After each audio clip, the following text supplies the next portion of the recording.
Просыпается мужик после страшной попойки с девицами, подходит к зеркалу, а с рта у него веревочка свисает. Он начинает ее медленно вытягивать и приговаривать: «Только бы Липтон!» Один приятель говорит другому: «Ты, говорят, женился?» «Да, на проводнице. Представляешь, приходится всю ночь кровать раскачивать. Только прекращаешь, она встает и туалет на ключ запирает». Сосед прибегает к соседу с пустыми ведрами и говорит: «Сосед, одолжи 8 ведер воды». «А зачем? У тебя же свой колодец есть». «Да понимаешь, теща в колодец свалилась, а воды только по шею». Муж неожиданно возвращается домой. Жена распахивает окно и кричит любовнику: «Прыгай!» «Ты что? Здесь же 13-й этаж!» «Прыгай, сейчас не до суеверий». Собирается жена на курорт. Ревнивый муж вытряхнул весь ее чемодан и дал ей только фуфайку и сапоги. Когда вернулась, он ей говорит: «Ну, рассказывай, как там?» «Что как? Все бабы нарядные, кто в кино, кто на танцы, а я куда в своей фуфайке? Все в кусты да в кусты». Техничка в университете решила соблазнить студента. Затащила его в подсобку, взяла его руку и сунула себе под юбку. «Тебе так нравится?» Студент смотрит на это дело и говорит: «Вы лучше так не делайте, а то я такой могу и согрешить». Техничка начинает задирать свою юбку. «Вы лучше так не делайте, а то я такой могу и согрешить». Техничка наклоняется и расстегивает ему ширинку. «Вы лучше так не делайте, а то я такой могу и согрешить. Если б знала, что ты такой, трусы надела бы».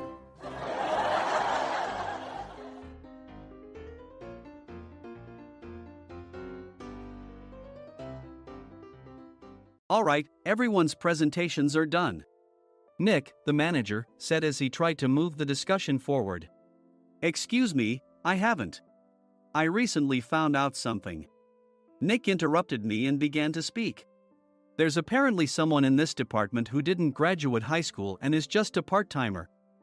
Meetings should be for employees only. Absolutely right.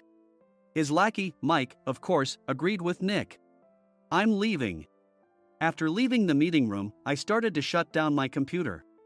I noticed that an email had arrived, not in my personal inbox, but in the company's shared email. Thinking, there's no point in speaking up, no one will listen, I went home quietly. The next day, I heard a commotion from Nick's desk. He was staring at his computer screen, his face pale. "Nick? Is something wrong?" Mike looked at the screen with him. And he turned even paler than Nick. Why is he so angry? Knowing the reason for Mike's distress, I thought to myself, serves them right. My name is Adam. My mother passed away when I was in the 9th grade, and I was raised by my father. Well, you could hardly call it being raised. After my mother passed, my father changed. He drowned his sorrows in alcohol, and though he still went to work, he squandered our living expenses on horse racing. Because of that, I had to start working part-time as soon as I entered high school. Every month, I went to the convenience store with bills in hand that couldn't be auto-deducted from my father's account. Even though I endured it because I didn't want to be alone, I reached my limit in my second year of high school and dropped out. I found a live-in job at a distant inn. Thank you for everything. The day I left home, my father, still staring at the TV, spoke. Take care. That was our last conversation. Back then, 18 wasn't the age of majority, so I needed my father's permission to work, and I couldn't hide my place of employment. Yet, my father never visited me even once. I kept working just to survive, and before I knew it, I was 42. Years of hard work paid off, and I was transferred to the headquarters. I was thrilled to be recognized by the company, as I thought I'd be working in the field until retirement due to my lack of formal education. Listen up. Our work can change the future of our employees. Don't drag us down. On my first day after the transfer, Nick, dressed in an expensive suit, spoke sternly. There was a reason for this. Our inn was located in a prominent tourist destination, known so well that everyone in the state could sing its commercial jingle. At its peak, we had 5 locations within the state. But that was long ago. Due to financial difficulties and aging facilities, only the place where I had worked for many years and the original establishment remained. I was prepared to lose my job anytime, but now there was a glimmer of hope. With the rise of social media, the tourist area where the inn was located started gaining attention again. Depending on how hard the sales department, where I was transferred, worked, we could either thrive or be forced to give up this prime location to the new hotel chains continuously popping up. For Nick, who had switched careers from another industry to strengthen our sales, this was a battle he couldn't afford to lose. I understood why he had to be strict. I will do my best. Nick sneered at my enthusiastic declaration. Did you not hear what I said? I'm sorry. I thought I was listening carefully. Out of habit from years of customer service, I apologized reflexively, though I had no idea what had offended him. Someone was watching me with a smirk. In this department, there are those who are expected to excel and those who have been shoved here because they have nowhere else to go. You are the latter. It was Mike, the section chief. He's 7 years younger, at 35. But he was called to headquarters much earlier than I was and had been moving around within the headquarters ever since. I'm not jealous, but I can't accept that he's my boss. Graduating from a prestigious university, he has an unusually high pride and caused many problems as a newbie, making things very difficult for me when I was the front desk leader. When I found out Mike was transferred to the sales department a month before me, I was disheartened. Mike is right. With just a middle school diploma, there's not much you can do. Don't even think about achieving results. As if I didn't exist, Nick remarked, I'm thirsty. Mike eagerly ran to the coffee maker. It seems Mike is Nick's lackey. I regretted being happy about my transfer to headquarters, wishing I had stayed on site forever. Send a direct mail to every company on this list by the end of the day. Nick only assigned me tasks that even a new graduate could handle. What? There are over 1,000 companies. You want me to send to all of them by today? Yes, if you and your fellow misfits split the work, even those with nowhere else to go should finish by today. I glanced at the employees typing away expressionlessly. They were worn out from customer service, only thinking about leaving on time, or were women reassigned after having children, with zero motivation for work. Even Sam, a new graduate from the same university as Mike, who was supposed to be among the expected achievers, had no enthusiasm for the job, having joined the company wanting to do customer service. I don't care what they say, I plan to quit anytime, he said. Only Nick and Mike were highly motivated, making all the decisions between the two of them. I originally only wanted to work at the inn to survive and had no particular attachment to this job. I swallowed my words, thinking I had no right to reprimand them. About a month after the transfer, Nick told us with a frustrated look. To commemorate the 50th anniversary, we've decided to create a plan exclusive for one group per day. Originally, Mike and I were supposed to come up with it, but our president, Mr. Thompson, insists on hearing everyone's opinions. So, you all get a chance. As Nick explained, Mike began handing out prints. Make sure not to embarrass Nick. If your ideas are half-baked, you'll have to redo them. It seemed that they had printed his handwritten notes by Mr. Thompson, which included several questions and a section for free responses. It made sense why Nick had to seek our input, given that all responses had to be submitted to Mr. Thompson. We were given a week to think about it, and a meeting was scheduled to compile our ideas. My plan is to let guests enjoy both the old and modern America. Nick began the presentations. Guests would watch a master confectioner at a nearby traditional sweet shop make sweets in front of them. The welcome drink would be premium tea in a bottle. Nick's plan was certainly attractive. After his presentation, Nick called on us to present in the order we were seated. Just as I stood up for my turn. All right, everyone's presentations are done. Excuse me, I haven't. I recently found out something. Nick interrupted me. There's someone in this department who didn't graduate high school and is just a part-timer. He was likely talking about me.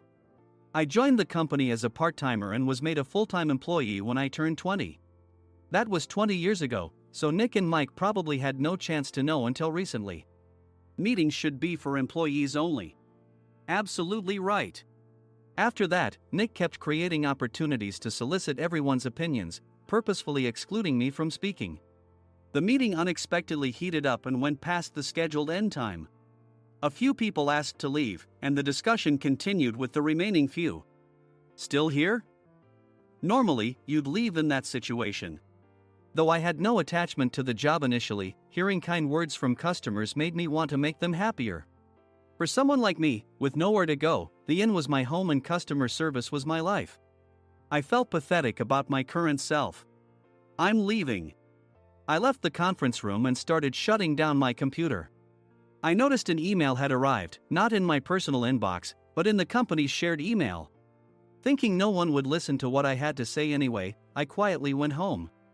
The next day, while preparing the DM as instructed, I heard a commotion from Nick's desk. In his haste to stand up, he hit his knee on the desk. He stared at his computer screen, his face pale. "Nick!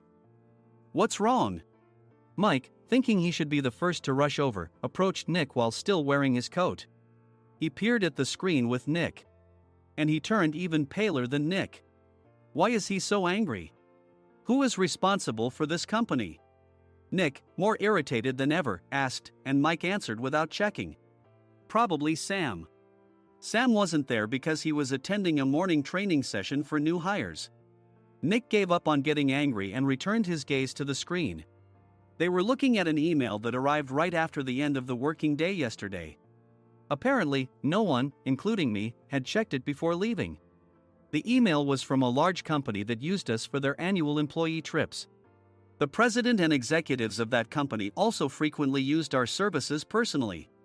President of the company, Mr. Mason himself, had declared that neither he nor his company would ever use our services again. Well, some companies cancel their employee trips or stop using our services due to financial struggles. Let's just move on. Mike kept wiping the sweat from his forehead with a handkerchief. Knowing why Mike was so agitated, I quietly watched their interaction. Do you know how much revenue we get from that company? We can find other guests to fill the rooms, but we'll lose the banquet costs, gift shop revenue, rental car fees, and more.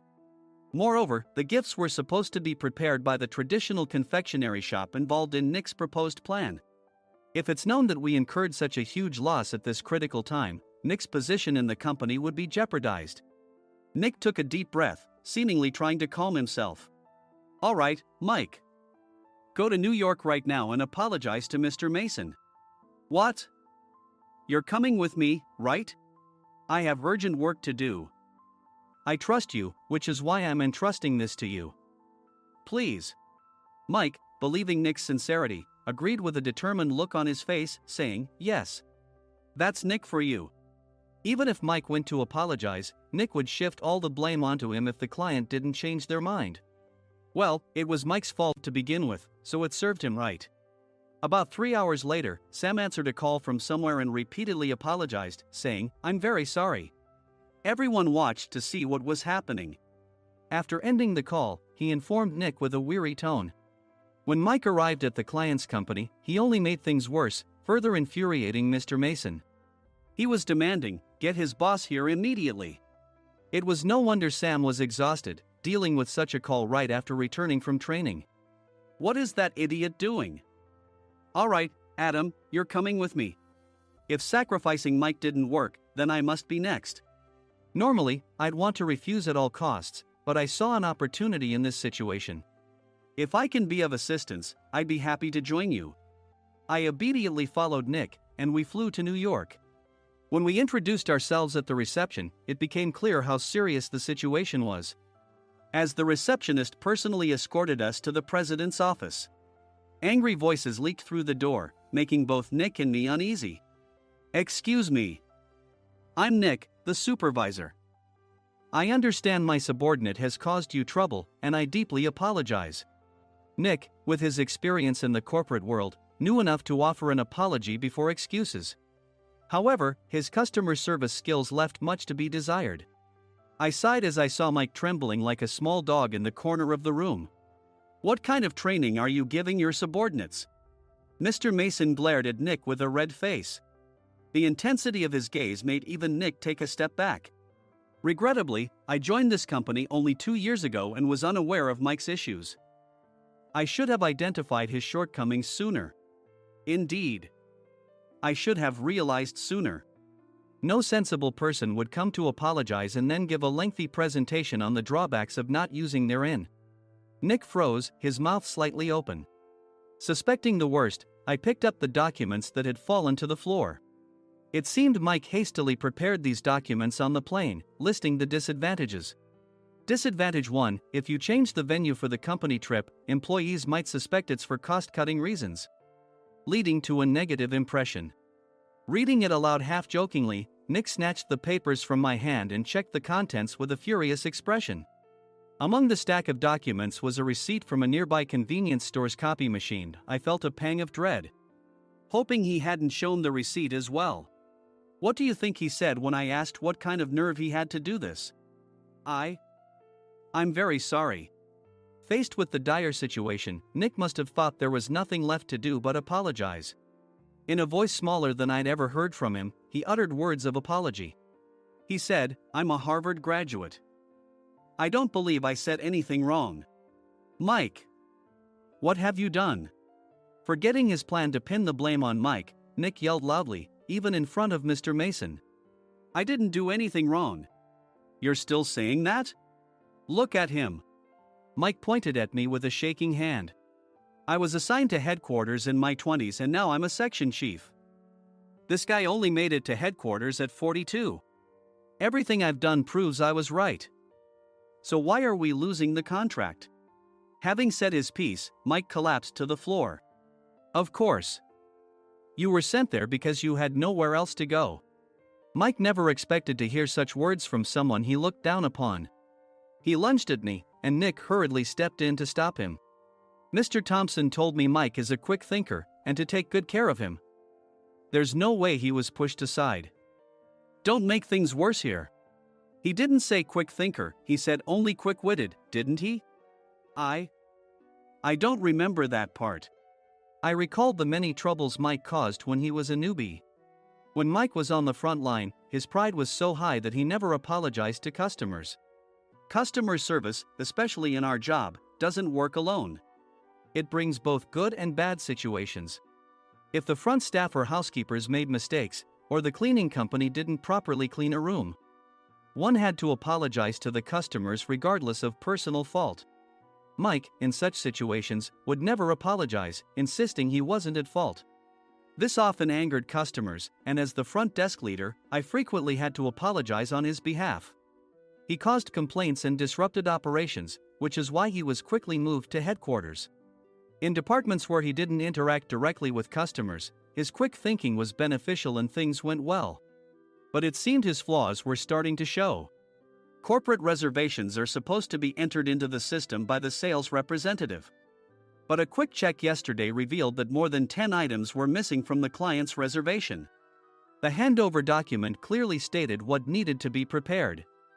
Why didn't you enter it into the system? Why do we have to give them special treatment? Filling rooms near the banquet hall, setting up all the food in advance. Specifying the brand of wine, they're too demanding. No wonder he always angered customers, I thought, feeling a headache coming on. Grouping them in rooms near the banquet hall is for our benefit too. It makes it easier for the staff to set up beds and serve breakfast since everyone's schedule is synchronized. As for the other requests, Mr. Mason suggested them to lighten our load. I didn't know that. Nick finally seemed to realize that Mike was the one who had angered the client. What did you say to them? I just told them we wouldn't give them special treatment anymore. We shouldn't waste effort on things that don't bring in money. I was utterly exasperated at his lack of understanding of customer service. Of course, we shouldn't comply with unreasonable demands. But carrying over successful practices from past stays makes customers feel remembered and enhances their experience. Good memories encourage repeat visits. That's part of our job. I looked down at Mike, who was sitting on the floor. In our job, nothing is a waste. Mr. Thompson likely moved you to the sales department, hoping you'd finally understand this. How do you think he feels now that you've failed to meet his expectations? Mike, tears in his eyes, fled the president's office. I was amazed he still hadn't apologized. You have it tough, Adam. It's okay, we're all employees of the same company. I deeply apologize for this disrespectful incident. Especially after all the care you've shown us. If it weren't for you, Adam, I really would have stopped staying here. When I heard you were moving to the sales department, I was willing to reconsider if you handled it. Seeing us talk so amicably, Nick's face contorted. Do you two know each other? Adam's service is excellent. I always requested him specifically. Normally, we don't accept specific staff requests, but we made an exception for Mr. Mason, adjusting my shifts accordingly. He had personally stayed at our hotel just before my transfer, and during casual conversation, I mentioned, "I'm moving to the sales department soon." If I hadn't told him then, things could have been much worse. Please continue to take care of us. I look forward to it. On the return flight, Nick awkwardly offered me a can of beer. It's still working hours. Of course, I had no intention of forgiving him for a single beer. Nick might try to pin everything on Mike and avoid any consequences. While pondering this, a startling fact came to light. "Nick, the tea bottles for the plan have arrived." I handed Nick a bottle labeled with our inn's name. "They look good." "What are you talking about?" "These are plastic bottles. I had assumed we would use the trendy, high-end bottling tea. But what arrived were ordinary plastic bottles of tea with customized labels. The only unique aspect was the label, which had the inn's name, making it look customized. Upon further investigation, I discovered that a substantial amount of money was set to be paid to the tea company. It was priced like bottling tea. Does this plastic bottle really cost $100 each? The tea inside is specially blended for us. The extra cost is for that. Wouldn't it be better to use another tea company? Or is there a specific reason we must use this one?" As Nick continued to make excuses, I showed him a printed email. I informed the tea company's president, Mr. Mitchell, that we discovered irregular payments and he confessed. He said you two were high school classmates and planned to split the extra money. That idiot. Why did he confess? That's not important. You should worry about yourself, this could turn into a police matter. Opening the bottle cap, I suggested. How about calming down with this tea? It supposedly has a relaxing effect. Nick drank the tea frantically. In the following days, decisions were made about their fates. Mike was reassigned to the General Affairs Department, with no chance of transfer or promotion, as per Mr. Thompson's orders. As for Nick, since the payment to the tea company hadn't yet been made, he narrowly avoided legal trouble. Instead, he was encouraged to leave the company, and to avoid further complications, Nick submitted his resignation. Rumor has it that connections between HR departments have made it difficult for him to find new employment. Even though it was good to have those two gone, something unexpected happened in the sales department. Everyone became motivated and united in refining the 50th anniversary plan. In the end, my plan was adopted. We collaborated with the Tourist Information Center to provide personalized guides. The plan, tailored to the number of guests, was truly special for the 50th anniversary. "Hey, is Adam's family coming to stay?" I immediately booked that special plan for my family. Sam noticed it on the reservation list and quickly picked up on it. "Yes, I'm inviting my father." "That's great. I might invite my parents too." I lacked the courage to face my father just as Adam. But here, with the confidence Mr. Mason praised, I felt ready. The 50th anniversary plan was a perfect opportunity to reconnect with my father. I hoped to bring back the days when we could laugh together as we once did.